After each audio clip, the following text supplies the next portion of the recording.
आप है consumer TV के साथ। आज की 4 खबरों में सबसे पहली खबर है प्रॉपर्टी की कीमत बढ़ गई। असल कहानी क्या है?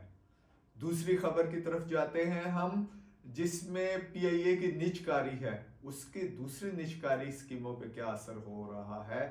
और तीसरी खबर है रोटी जहरीली हो गई तो फजा भी तो जहरीली है।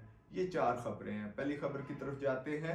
एफबीआर पिछले 3-4 दिनों से हमें बता रहा है कि इसने जो प्रॉपर्टी की वैल्यूएशन है उसको इंक्रीज करती है, और अखबारी खबरों के मुताबिक तकरीबन ये कोई 85 75 से 85% जो करंट जो प्राइस है उससे ऊपर चली गई है।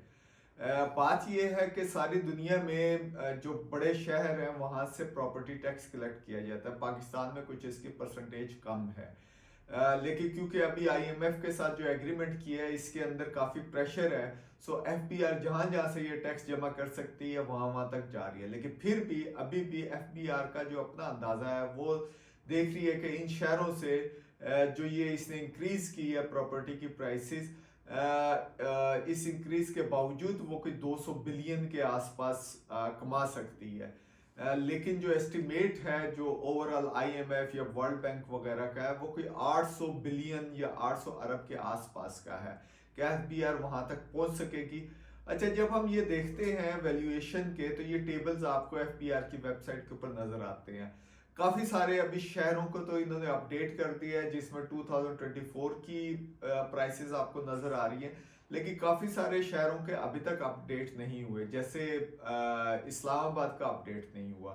दूसरा ये है कि आपको एक फिक्स किस्म का क्राइटेरिया नजर नहीं आ रहा। मसलन कहीं पे आपको पर स्क्वायर फीट नजर आ रही है, कहीं पे पर स्क्वायर यार्ड नजर आ रही है, कहीं पे मरला के अंदर नजर आ रही है। सो यही चीज जो है एक बिल्डअप प्रॉपर्टी या कमर्शियल होगी या रेजिडेंशियल होगी, और नॉन बिल्डअप प्रॉपर्टी जो है या प्लाट है उसकी प्राइसेस के अंदर ये काफी सारी वेरिएशन नजर आ रही है। फिर कई शहरों में तो सिर्फ शहर है, लेकिन कई शहरों में उसकी तहसीलें भी शामिल है, जैसे रावलपिंडी और रावलपिंडी के आसपास जो तहसीलें हैं उनको भी शामिल किया गया है। सो कहने के तो ये 50 से कोई ज्यादा शहर है, लेकिन अगर एक्चुअल जाकर देखा जाए तो इनकी तादाद उससे भी काफी ज्यादा आपको नजर आती है। सो ये जो एफबीआर है ये अपना दायरा कार एक्सपेंड कर रहा है, जो बड़ी अच्छी बात है। अच्छा, कंज्यूमर को इससे क्या फायदा होता है? बेसिकली ये है कि अभी भी कहा जाता है कि ये जो प्राइस है वो मिनिमम लेवल के ऊपर है, जो मार्केट की प्राइसेस है वो ऊपर गई हुई है। हाँ, डेफिनेटली मिनिमम लेवल के ऊपर है, लेकिन कंज्यूमर को एटलीस्ट ये तो पता चल रहा है कि उसकी जो प्राइस है जिस जगह पे वो रह रहा है या जो उसकी प्रॉपर्टी है उसकी वो मिनिमम प्राइस क्या है, और उसके ऊपर वो जा सकता है। या कोई अगर बायर हो जिसने कोई चीज खरीदना हो तो वो एटलीस्ट उसको मिनिमम प्राइसेस वगैरह का पता चल जाता है। सो एटलीस्ट हमें अपने एसेट्स की जो वैल्यू है उसका पता चलता है, और जब हम इनकम टैक्स रिटर्न भी जमा कराएंगे तो उसमें भी हमें फायदा होगा। तो एक तो ये काफी बेहतर चीज हो रही है। दूसरा, जो टैक्स की रेशो है उससे अगर हम घबराते हैं, ये कुछ 3 4 या 5% डिफरेंट विथ होल्डिंग आ जाती है और ये तमाम चीजें आ जाती है, लेकिन ये ट्रांसफर के टाइम आपको देना होता है। या ये जो कुछ शहरों के अंदर जो म्यूनिसिपल कॉरपोरेशंस है वो टैक्स जमा करती हैं, सो उस टाइम ये आपको टैक्स देना होता है। तो ओवरऑल जनरली ये भी देखा जा रहा है कि अब जो प्रॉपर्टी रिटेन करने की जो वो कॉस्ट है वो बढ़ना शुरू हो गई है। So this is an interesting fact. Overall जो गवर्नमेंट चाह रही है वो ये चाह रही है कि ये जो प्लाटों में इन्वेस्टमेंट की बजाय लोग आए मैन्युफैक्चरिंग की तरफ, इंडस्ट्री वगैरह की तरफ आए, और खास तौर पे वो इंडस्ट्री लगाए जहां से हम वो जो प्रोडक्ट्स है वो एक्सपोर्ट कर सके, यानी ट्रेड ओरिएंटेड जो इंडस्ट्रीज है उनकी तरफ आए। लेकिन गवर्नमेंट की पॉलिसी के अगेंस्ट जो है ये जो लोग हैं वो प्लाटों में करते हैं, और ये जो प्लाट फाइल है इसका एक अपना ही मैकेनिज्म बन गया है जिसमें ट्रांसफर नहीं होती प्रॉपर्टीज किसी के नाम पे, सिर्फ वो प्लॉट जो है वो बेनामी वो चलता रहता है। सो गवर्नमेंट के लिए ये काफी बड़ा चैलेंज बनता जा रहा है। Let's see, good initiative FBR कर रही है, लेट्स सी इसका क्या रिजल्ट आएगा। पीआईए की हम आपने देखा कि काफी डिबैकल हुआ था जिसमें गवर्नमेंट पीआईए को बेच नहीं सकी हालांकि उन्होंने जो इसकी तकरीबन 800 बिलियन की लाइबिलिटी है उसको भी कम करके 200 बिलियन के आसपास कर दिया था, लेकिन फिर भी नहीं बेच सकी। और जो इसकी अपनी प्राइस थी 60% जो इसने शेयर्स बेचने थे, जो इसने मिनिमम रखी थी 85 बिलियन, 10 बिलियन के आसपास आए थे। वो भी एक प्रॉपर्टी इन्वेस्टर का जो ग्रुप था वही आया था। अब ये सुनने में आ रहा है कि जो गवर्नमेंट कह रही है वो तमाम की तमाम लाइबिलिटी जो पीआईए की है वो साइड पे कर देगी, और फिर ये वो देख रही है कि ये कुछ जो इन्वेस्टर्स हैं वो इस साइड के ऊपर अट्रैक्टिव होंगे। डेफिनेटली जो पहले भी जो निष्कारी हुई थी बैंकों की, वहाँ पे गवर्नमेंट ने जो लाइबिलिटीज थी या जो डेट्स वगैरह थे, जो लोन वगैरह थे उनके अगेंस्ट, तो उनको उसने अपने अकाउंट्स में शिफ्ट कर दिया था, तो तब ही ये पॉसिबल हो सका था। दूसरे प्रोविंशियल गवर्नमेंट्स भी ये वाली बातें कर रहे हैं, अपने काम तो उनसे पूरे नहीं होते और बातें चल रही हैं वो एयरलाइन वगैरह चलाने के लिए।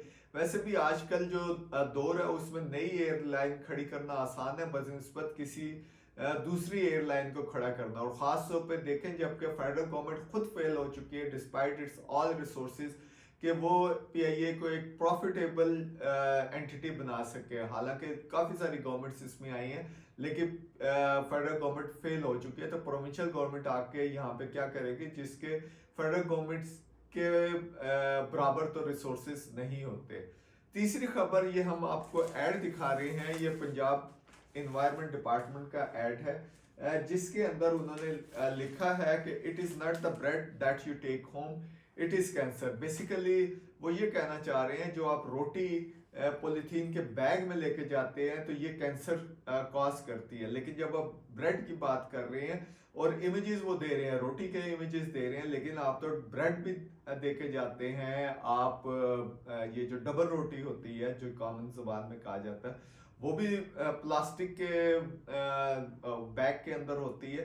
तो ये इंडस्ट्री के खिलाफ क्यों नहीं जाती गवर्नमेंट? गवर्नमेंट सिर्फ ये जो लोगों को है वहाँ पे अवेयरनेस की कह रही है कि जनाब ये नहीं करे, तो इंडस्ट्री के साथ इंगेज है, वहाँ पे ये बातचीत करें कि भाई ये जो आप पॉलीथीन के बैग्स के अंदर ब्रेड देते हैं, इसकी बजाय आप कोई और टेक्नोलॉजी लेके आए जो कंज्यूमर फ्रेंडली हो। सो ये ऐड जो है काफ़ी कंफ्यूजिंग किस्म का ऐड लग रहा है। थोड़ी और थिंकिंग चाहिए होती है, क्लियर मैसेजेस चाहिए होते हैं, क्लियर इमेजेस चाहिए होते हैं, जो यहाँ पे हमें ऐड में नज़र नहीं आते। लेकिन जब हम जहरीली पॉलीथीन बैग या जहरीली रोटी से हम शिफ्ट होते हैं, हम आते हैं जहरीली फ़ज़ा की तरफ, तो ये आपको हम दिखा रहे हैं। लाहौर का जो इन्वायरमेंट प्रोटेक्शन एजेंसी ने अपनी वेबसाइट के ऊपर ये डाटा दिया हुआ है, जिसमें उन्होंने बताया हुआ है कि जो जर्नली जो एयर क्वालिटी इंडेक्स है वो अगर 0 से 50 ppm के दरमियान हो तो ये अच्छा होता है, लेकिन जो अगर फर्ज करें 400 से 500 से ऊपर चला जाए तो वो बहुत डेंजरस होता है। लेकिन जो यहाँ से तो 1000 से ऊपर का इंडेक्स जा रहा है। सो ये तो बहुत ही डेंजरस चीज़ें हो रही है। गवर्नमेंट इसके ऊपर क्लैंप डाउन भी कर रही है, व्हीकल्स के ऊपर भी कर रही है, लेकिन ये जो एयर क्वालिटी है इसका जो पूरा लिंक है, ये लिंक जो है एयर क्वालिटी इंडेक्स के साथ है। गवर्नमेंट के अगर ये एक्शंस सक्सेसफुल हैं तो ये इंडेक्स जो है इसको नीचे आना चाहिए और हेल्दी जो फ़ज़ा है वो आवाम तक आना चाहिए। लेकिन ये बड़े दिनों बाद आज की जो खबर हम देख रहे हैं जिसमें न्यू दिल्ली जो है वो ऊपर चला गया, लाहौर जो है वो नीचे है। वैसे आप जनरली ये आप ग्लोबल मैप देख रहे हैं जिसमें हिस्टोरिक डाटा है, तो ये जो साउथ एशिया है वो ओवरऑल ही काफ़ी इसके अंदर जो है फ़ज़ा में फ़ज़ाई आलूदगी है। इसमें आपको बांग्लादेश नज़र आता है, पाकिस्तान और इंडिया, ये तीन बड़े जो मुल्क हैं, यहाँ पे काफ़ी फ़ज़ाई आलूदगी है। लिहाजा इनको रीजनल सतह के ऊपर आके अपने साथ इंटरेक्शन करना चाहिए और ओवरऑल इसको कम करने की कोशिश करनी चाहिए। अब तो अर्जेंसी है, हमें तो क्लीन फ़ज़ा नहीं मिल रही, हम सांस नहीं ले सकते।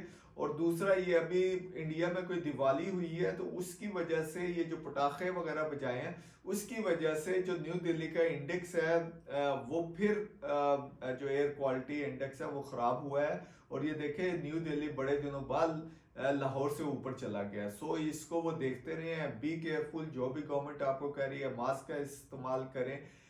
बाकी जो एयर प्योरीफायर है वो तो टेक्नोलॉजी ज़रा महंगी है, लेकिन मास्क जो भी आपको सस्ती चीज़ मिलती है मास्क का इस्तेमाल करें और सेफ रहें, और प्रेशराइज करते रहे गवर्नमेंट के ऊपर कि वो मेयर ले जिसमें ये कंट्रोल करे। ना सिर्फ गवर्नमेंट मेयर ले बल्कि जो भी उनकी इन्फोर्समेंट की तदाबीर हैं उसके अंदर अवाम को भी गवर्नमेंट का साथ देना पड़ेगा, तभी ये मसले हल होंगे, अदरवाइज नहीं हो सकते।